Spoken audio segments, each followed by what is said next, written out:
Bossman Show in front of the show. Coach Larry Scott of the Howard Bison. You see in the background, the logo of the Bison, the Mecca. Coach, how you doing, buddy? Man, doing great, man. Just sitting here, trying to figure it all out, getting it going, keeping these guys up and rolling around here, but doing great, man. No complaints here. Coach, you got on the field. I know you didn't want to run the results you wanted, Coach, but hey, Yep. getting to see your young men play against somebody else besides each other, how is that for you and your players and your staff, man? I'll tell you what, it was a big thing on a lot of fronts, right? Obviously navigating and maneuvering through this COVID deal and pandemic and keeping our guys healthy and trying to get them ready. And, within the 9 weeks that we had, 8 weeks that we had of preparation, it was really good to see these kids fight through that, do the things that we needed them to do to stay healthy and get ourselves to just that point to be able to make some evaluations. I mean, the last time that any of these kids had played in a football game was over 460 some odd days ago, before they had a chance to play again. So with all the, with the guys we had opted out, with the COVID-19 and pandemic deals that we had to maneuver through, with some of our frozen days where ice was on the field, we couldn't practice, the inauguration, campus closures and things like that, just to get through all of the stuff and the turmoil and the hurdles that we had to get to that moment to go play was a win for us in itself for what we want to do with this program. And then to have a chance to watch them run around and play so that we can make some evaluations of where we are, where our talent gaps are, and all of those type of things was a big discovery for us as a staff. Okay, where do we need to go? We have no idea because we've never seen these guys actually playing games. It's only been 8 weeks, and all we've had was the development that we've had with them through practices and things like that. So to get a chance to get out and compete, to see where we are, was huge for us. And like you said, Coach, those teaching points, because you learn from film, that the eye of the Yes, we sky do. does not lie. So you can see on Yep. film whether certain defense is going to work, whether a certain call works, how the plays are being run. So as you break down from now until your next game against Delaware State, it's going to be more about trying to break down this film and kind of take each point of teaching that you want to take and say, hey, we're going to get back, drill this even more so we can get ready when we play these guys again in a few weeks here. That's exactly right. It's just, where do we need to move some pieces around? We need, now he probably doesn't need to be in that position. We move him to this spot. We need to do these things. So it's kind of chess, right? You start to maneuver and move things around and put the right pieces in the right places. And those type of things, I actually get to see guys actually play and react under stressful situations in real game and make real game decisions. And then, to tailor back what we need to do more of, less of, and all of those type of things. So it was a huge learning experience for us all. Obviously we had to work through some jitters. Those guys had some early game jitters and made some mistakes that, put us in some bad situations there. But I think one of the biggest things that we talked about as a program, as a team, was that the innate ability that we can always win the game. We're never going to quit. We were down 17-3 with 4 minutes left. Scored quickly and did an onside kick. Whether that was we got it or not is still debatable. It didn't matter. Spring game. They didn't have review cameras, those type of things. But they didn't fight. They fought all the way to the end and always believed that we would have a chance to win that game. And for us and where our program has been to where we want to go, that was a huge step for us to continue to play hard, strain, and believe that you can win no matter the circumstance. So at the end of the day, we I think for us, there's a lot came out of it that are positive for us to build on. Obviously disappointed with what the result was because we're competitive by nature and always want to win when people are keeping score. But at the end of the day, there was definitely some foundation built there that we can build upon here over the next few weeks to put ourselves in a situation where it'd be a different result next time. And how excited were your guys last week in practice knowing that, hey, we got out there and played and we fought? Because I feel like the fact that you guys fought back in that fourth quarter when you could have easily tapped out, but you did not tap out. So how was that balancing your team last week in practice? Because I know just getting out there and playing knowing that, hey, we made some mistakes here and there early in the game, but if we just did clean up these little things, we could have really won this game. And so the confidence that you guys got as a group, and how was their vibe last week? Oh man, it was awesome because you begin to see the culture of what you want your football team to be from within, not coach led, player led. The players were getting together and saying, man, you know what? We can if we execute. We can if we learn how to practice better. We can and will if we continue to come together and believe in what the plan is and execute and make the necessary sacrifices and those things to be a really good football team. I think it was a light bulb moment for them of understanding. We have a slogan in our program. It's like we always got both hands on the rope and we're all straining and pulling in the same direction. And don't ever, ever, ever, ever, ever let go of the rope. Don't let go of the rope. I don't care if it's you getting drug around, skinning up your knees, forehead, back, shoulder. Don't ever let go of the rope, because it's a very good illustration as to what life will do to you too. Yes, And if sir. you've been, and life will drag your tail sometimes, and with what we go through on a daily basis. But if you don't ever let go of the rope, you'll eventually get back up on your feet. And if everybody's still aligned and we're still all pulling in the same direction, eventually, we'll get this thing going right. And it's about the strength. And those guys believe. They did not let go of the rope. They fought to the better end. And at the end of the day, I just told them, I say, hey, we were coming. We just ran out of time. And at the end of the day, we can take that from there and we can grow from this. We're going to learn from this film. We're going to learn from our actions. We're going to learn from our developing a really clean process of preparation. And we're going to be better for this. And we're going to build this program, the culture of what it needs to be. And so you started to see the players starting to do that. And you're starting to see those echoes and those whispers amongst each other, amongst their peers. You're starting to see the leadership start to rise up within the program in the fashion that you want to see it rise up. So that it'd be more player-driven teams instead of player-led teams instead of coach-led teams. And coach, what's some young men you want to spotlight who really impressed you against Delaware State? Because I know some guys who really stood out in that game for you. Tell us some guys you want us to listen to here to know about they should watch out for going down the road that you really was impressed with in that game on the 27th there. I'll tell you what, I came away really impressed with our defense as a whole. And if you really look at our roster top to bottom, it's a really young defense. Sophomores and freshmen. We have two interior senior guys, which our senior leader was Aaron Motley. And I thought he played did a really good job anchoring down some things in the middle of the defense. But we had true freshman corner, a true freshman weak safety, sophomore safety, sophomore linebacker stepping up and playing. So really, I was really impressed with the way that they flew around.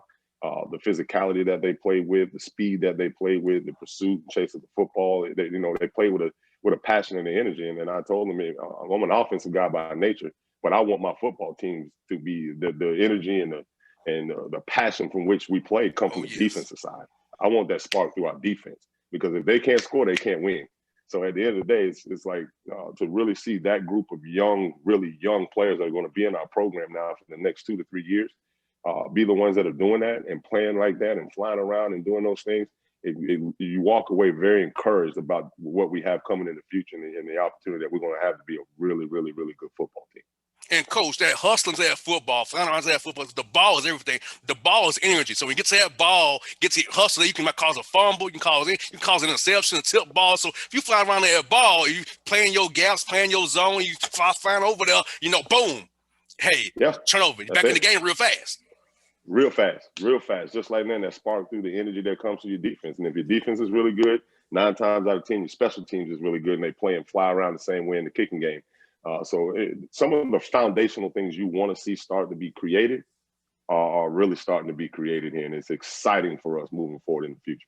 And like you said, because having a young roster to help mold and build those young men for the next 2, some of them 3 years, 4 years, you're in a great position with your team, because this is because they get to come back as well if they want to, because the rules. So you have some of these guys 5 years. So the house would actually build a program, have an AD who knows your plan and trust in your plan, has to make you excited knowing that, hey, I can really build this the right way. I haven't to go the transfer route, the JUCO route. I can really build this the proper way and have something that's sustainable for years to come. Absolutely. That's one thing we're not going to be here. We're not going to be a fly-by-night program, put the Band-Aid on it by bringing in transfers and doing all that trying to kind of just spot Band-Aiding situations and all that kind of stuff. No, we're not going to do that. We're going to be a program that's built the right way, and we're going to be a program that's built to sustain over time. Year in and year out, we're going to always be competitive because of how strong our foundation is and the way that we do things. And I tell you, the reason why we're going to win here, we're going to outdevelop everybody around us. We're going to outdevelop all of our competitors. That's what we're going to do here. From the day they walk in here to the day they leave here, they're going to be the most well-developed football team and individuals versus our competitors. So we're going to do it the right way. And sometimes, to do it the right way takes some time.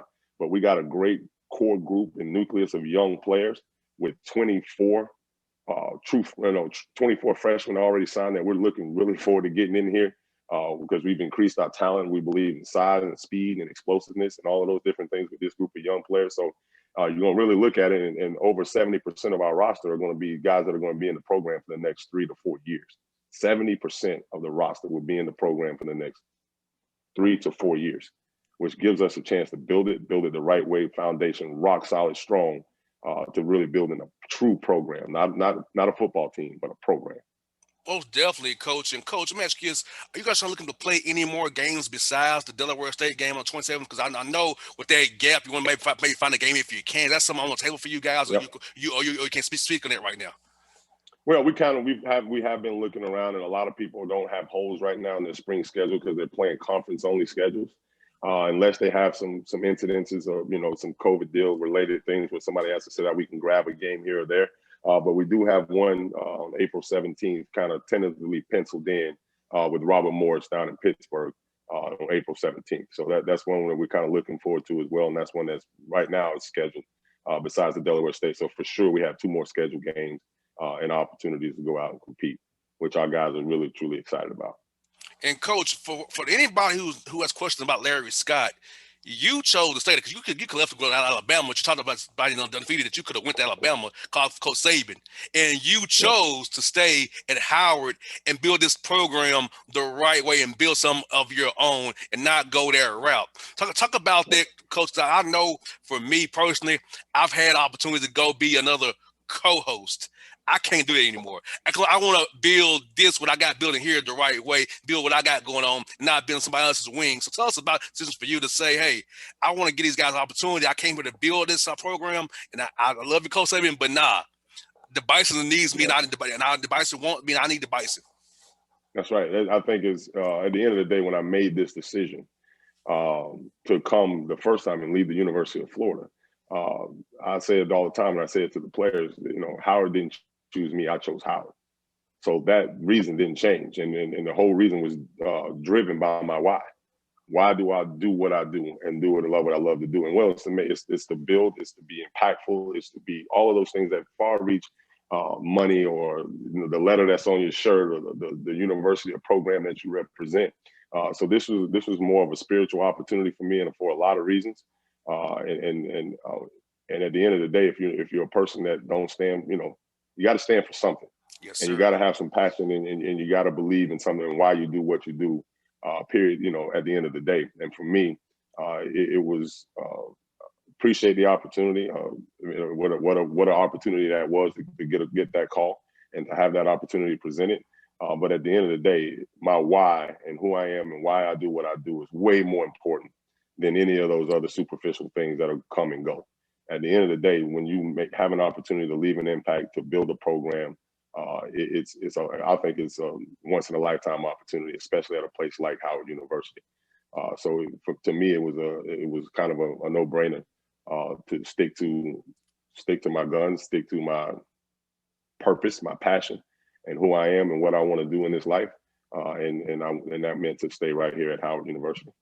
And Coach, you have a great support system there with the president, the AD, and then also with your coaches. You have like Coach Askew, Coach Blakeney. You got Yeah, Coach Puryear. So you all have a great AD and a president, and you all have a stand for wanting to help kids come to that university, build sustainable programs, and help young men and young women go on to be bigger and better things once they leave Howard and be successful for 40 yeah. years to come after Howard. So I think that is just an opportunity that you can't pass up to make impact that way on our young black kids who come to that great university to learn and grow and be better going forward.